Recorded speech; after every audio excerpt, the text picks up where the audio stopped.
So classical liberalism was in favor of democracy, democracy understood as the power of majority. Now it is not about the rule of majority, but it is about the rule of minorities. I think that everything started with individualism. That was a wrong understanding of the human nature. When you identify individualism with the man, with the human nature, you cut all the relations to everything else. That was put in the center of liberal ideology. And liberalism, that was liberation of this individual from any kind of collective identity. There were only two collective identities to liberate from.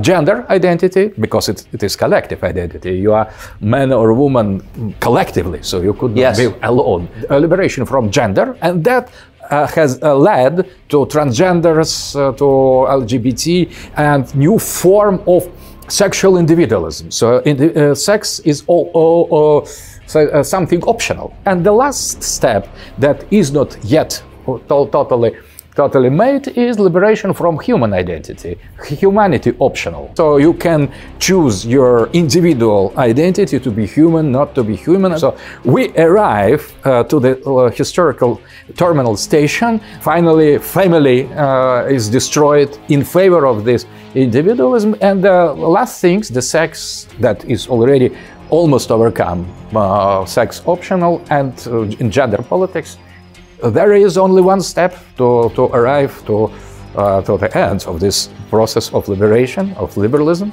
That is the abandoned human identity as something prescribed. And that is the agenda, political, ideological agenda of the tomorrow. I wonder, though, when you reach the point when the individual can no longer liberate himself from anything, when he's just not even human, what's the next step after that? That is described in the pictures, American pictures, films, in many ways. And if you consider Matrix or Terminator, you have so many more or less coinciding version of the future with the post-human or human optional situation or artificial intelligence. I don't know any movie of the future in the West made about return to traditional life, the prosperity, the families with many children. Everything is quite in shadow, quite black. So if you're used to paint everything black, and the future especially, so this black future once arrives, and that is not just fantasy. I think that is a kind of political project.